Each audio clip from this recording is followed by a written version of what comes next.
नमस्कार, मैं दामिनी और आप देख रहे हैं बुलेटिन अपडेट। कल जहां अयोध्या में राम मंदिर पर ऐतिहासिक ध्वजारोहण हुआ, लेकिन इस ऐतिहासिक पल ने पाकिस्तान के अंदर हलचल पैदा कर दी और पाकिस्तान ने विवादित बयान जारी कर दिया।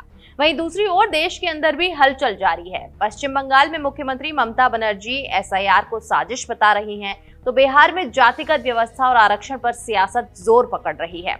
इसी बीच अमेरिका से भी बड़ी खबर सामने आई है। भारतीय मूल के एफबीआई डायरेक्टर काश पटेल को हटाए जाने की चर्चाओं ने वहां राजनीतिक माहौल गर्म कर दिया है। और आखिर में बात करेंगे सोने चांदी के दामों की, जो दिवाली के बाद से लगातार ऊपर नीचे हो रहे हैं। लेकिन इन सबसे पहले एक नजर आज की हेडलाइंस पर। पाकिस्तान ने राम मंदिर में पीएम मोदी के ध्वजारोहण का किया विरोध, कहा यह मुस्लिम विरासत मिटाने की कोशिश, अल्पसंख्यकों को दबाया जा रहा। बांग्लादेश में शेख हसीना के लॉकर से 9 किलो सोने के गहने हुए बरामद, भ्रष्टाचार का केस दर्ज करने की तैयारी में जुटी एजेंसी। ब्राजील के पूर्व राष्ट्रपति जायर बोल्सोनारो को 27 साल की जेल, चुनाव में हार के बाद तख्ता पलट की साजिश की थी, अगस्त से थे नजरबंद। चीन ने कहा कि अरुणाचल हमारा है, इस पर भारत का अवैध कब्जा, हम इसे मान्यता नहीं देते। वहीं भारत ने किया पलटवार, कहा अरुणाचल हमारा अभिन्न हिस्सा, सच्चाई बदल नहीं सकती। संविधान दिवस पर संविधान 9 नई भाषाओं में जारी, राष्ट्रपति द्रौपदी मुर्मू बोली 3 तलाक खत्म करना ऐतिहासिक कदम, जीएसटी से देश की आर्थिक एकता मजबूत हुई। दिल्ली ब्लास्ट में सुसाइड बॉम्बर उमर का एक और साथी गिरफ्तार, डॉक्टर आदिल शाहीन को फरीदाबाद लाएगी एनआईए, अब तक 7 आतंकी पकड़े गए। पश्चिम बंगाल में बाबरी मस्जिद शिलान्यास के लगे पोस्टर, टीएमसी विधायक हुमायूं कबीर बोले 6 दिसंबर को नींव रखेंगे, अयोध्या में इसी दिन ढहाया गया था विवादित ढांचा। नैनो बनाना प्रो से अब फर्जी आधार और पैन कार्ड बन रहे, फोटो, नाम और डिटेल्स डालकर रियल जैसे बन जाते हैं डॉक्यूमेंट्स, गूगल की सेफ्टी गाइडलाइंस पर उठे सवाल। 252 करोड़ ड्रग केस में दूसरे समन के बाद पॉपुलर इन्फ्लुएंसर ओरी एंटी नार्कोटिक्स दफ्तर पहुंचे। और धुरंधर के ट्रेलर पर पाकिस्तानियों ने दिया रिएक्शन, बोले इंडिया वालों ने फिल्म बना ली, हमसे तो पूछते। वहीं 5 दिसंबर को रिलीज होगी फिल्म। मंगलवार को अयोध्या में एक ऐतिहासिक पल देखा गया, जब प्रधानमंत्री नरेंद्र मोदी और आरएसएस प्रमुख मोहन भागवत ने राम मंदिर के शिखर पर ध्वज फहराया। लेकिन ये पल पाकिस्तान को रास नहीं आया। ध्वजारोहण के तुरंत बाद पाकिस्तानी विदेश मंत्रालय ने बयान जारी करके इस घटना पर आपत्ति दर्ज की। अब इस रिपोर्ट में आगे जानेंगे कि पाकिस्तान ने आखिर किस बात पर आपत्ति जताई, कैसे बाबरी मस्जिद का मुद्दा फिर से उठाया गया और भारत की इस ऐतिहासिक उपलब्धि को लेकर उसकी बेचैनी क्यों बढ़ गई है।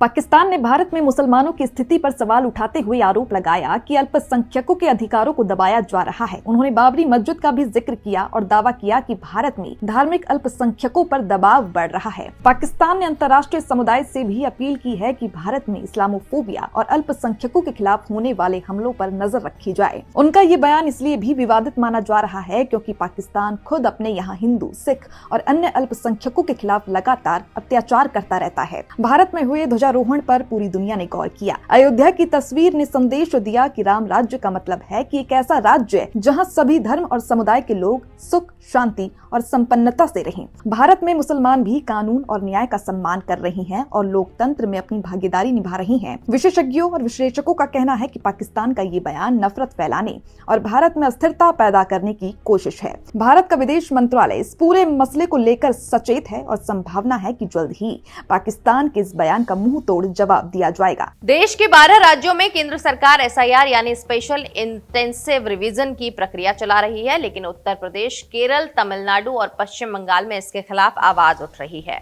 पश्चिम बंगाल की मुख्यमंत्री ममता बनर्जी तो इसे पहले ही बड़ी साजिश बता चुकी हैं। इसी बीच चुनाव आयोग ने मंगलवार को बताया कि राज्य में करीब 14 लाख एसआईआर फॉर्म अब तक जमा नहीं किए जा सके। अधिकारियों का कहना है कि ये फॉर्म इसीलिए नहीं मिल पाए क्योंकि कई मतदाता घर पर मौजूद नहीं थे, कई नाम डुप्लीकेट थे, कुछ मतदाता अब जीवित नहीं हैं, जबकि अनेक लोग स्थायी रूप से दूसरे स्थानों पर जा चुके हैं।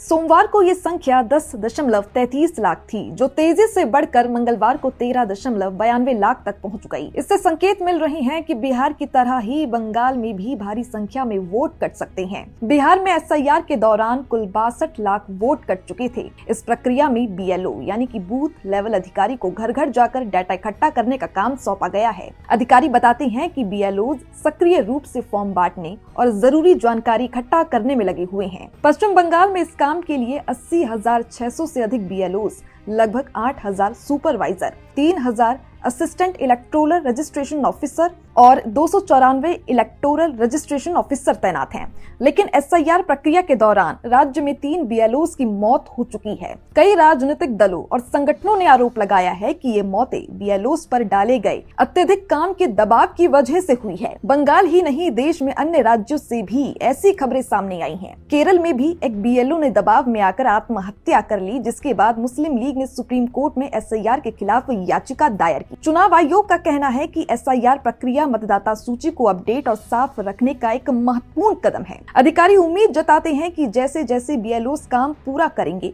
संख्या में और वृद्धि होगी और इसके साथ ही आयोग बीएलओस की सुरक्षा और कार्यभार को लेकर विशेष सावधानी बरत रहा है।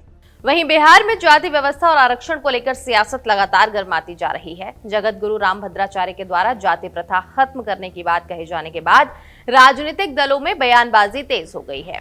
हर पार्टी इस मुद्दे पर अपनी राजनीतिक जमीन मजबूत करने में लगी है। तो चलिए इस पूरे विवाद और बढ़ती सियासी सरगर्मी पर नजर डालते हैं हमारी इस रिपोर्ट पर।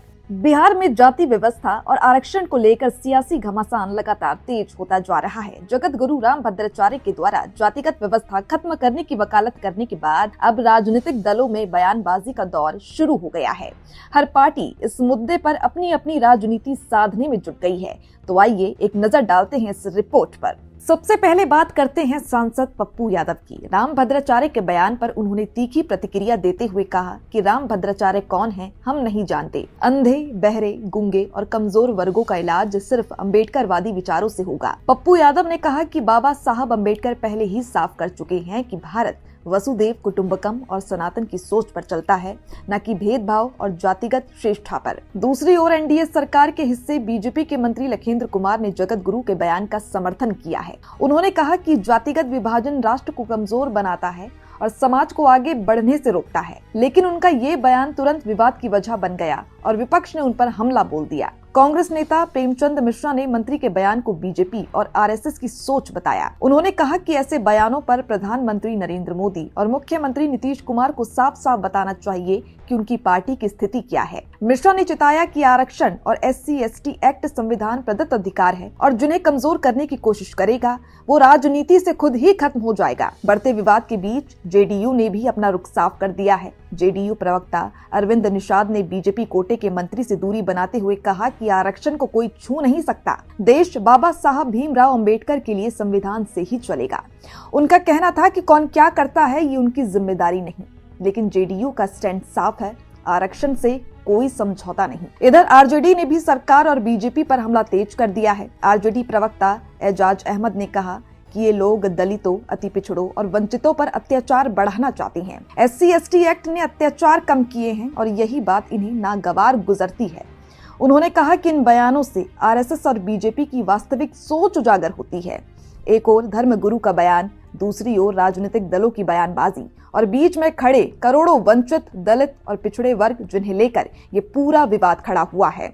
बिहार की राजनीति में सामाजिक न्याय का मुद्दा हमेशा से गर्म रहा है, लेकिन इस बार ये बहस और गहरी होती जा रही है। अब सवाल ये है कि क्या सरकार इस विवाद पर कोई आधिकारिक बयान देगी? क्या प्रधानमंत्री और मुख्यमंत्री इस पर अपनी स्थिति साफ करेंगे? और क्या जाति और आरक्षण का मुद्दा आने वाले महीनों में बिहार की राजनीति का नया चुनावी हथियार बन जाएगा? इन तमाम सवालों के जवाब आने वाले दिनों में सामने आ जाएंगे। लेकिन फिलहाल बिहार की सियासत इसी मुद्दे पर सबसे ज्यादा गर्म है। अमेरिका से बड़ी खबर सामने आई है। भारतीय मूल के FBI डायरेक्टर काश पटेल को लेकर हटाए जाने की अटकलों ने मीडिया में खलबली मचा दी है।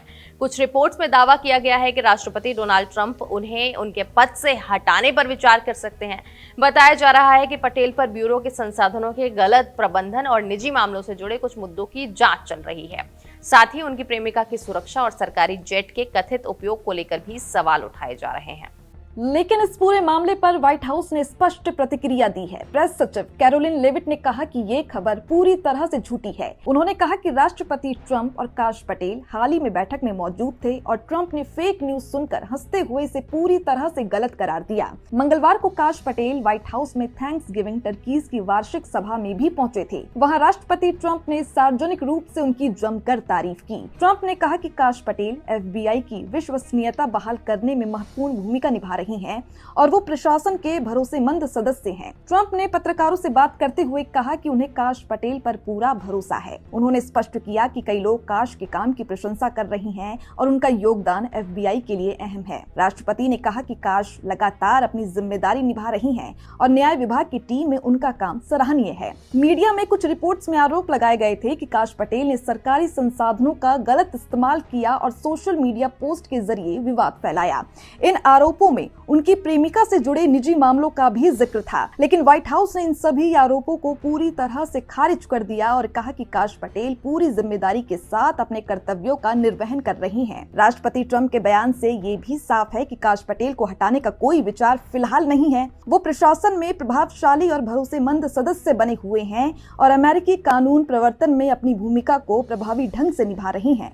और आखिर में देश में सोना और चांदी की कीमतों को लेकर निवेशकों और आम लोगों में काफी उत्सुकता देखी जा रही है। दिवाली के बाद से ही सोने के भाव लगातार बढ़ते और घटते रहे हैं, जिससे सवाल उठ रहा है कि अभी सोना खरीदना फायदेमंद रहेगा या कुछ समय इंतजार करना बेहतर होगा। आज की रिपोर्ट में हम आपको यही बताएंगे कि सोने और चांदी में निवेश करना इस समय कितना सही साबित हो सकता है। इस पर कमोडिटी एक्सपर्ट अजय केडिया का कहना है कि आने वाले समय में सोने की कीमतों में थोड़ी गिरावट रह सकती है। उन्होंने कहा कि 24 कैरेट सोने का भाव 1,05,000 रुपए प्रति 10 ग्राम तक पहुंच सकता है, जबकि 22 कैरेट सोना 1 लाख के नीचे भी आ सकता है।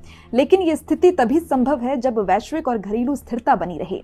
यदि दुनिया में कहीं भी राजनीतिक या आर्थिक अस्थिरता बढ़ती है तो सोने में तेजी देखने को मिलती है, क्योंकि निवेशक सुरक्षित संपत्ति की ओर रुख करते हैं। अजय केडिया की माने तो वैश्विक स्तर पर अलग अलग सेंट्रल बैंक भी सोने की खरीदारी करते हैं। इस समय सोने और चांदी दोनों में तेजी देखने को मिल रही है। MCX में 10 ग्राम सोने की कीमत 1,25,275 रुपए है, जिसमें 1,421 रुपए प्रति 10 ग्राम की तेजी दर्ज की गई है। सोने ने अब तक 1,24,779 और 1,23,854 रुपए का लो रिकॉर्ड बनाया है।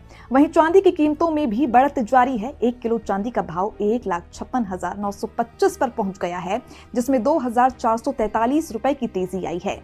चांदी ने अब तक 1,56,301 रुपए से लेकर 1,57,413 रुपए तक का रेंज देखा है। तो वहीं देखिए, रायपुर में सोने का भाव सबसे कम 1,25,530 रुपए प्रति 10 ग्राम है, जबकि भोपाल और इंदौर में ये सबसे ज्यादा 1,25,710 रुपए प्रति 10 ग्राम है। चांदी की बात की जाए तो पटना में ये सबसे कम 1,57,350 रुपए प्रति किलो मिल रही है, जबकि भोपाल और इंदौर में सबसे ज्यादा 1,57,620 रुपए प्रति किलो दर्ज किया गया। तो आज हमारे इस बुलेटिन अपडेट में बस इतना ही, लेकिन खबरों का सिलसिला लगातार ऐसे ही जारी रहेगा। बने रहिए हमारे साथ और देखते रहिए भारत अपडेट।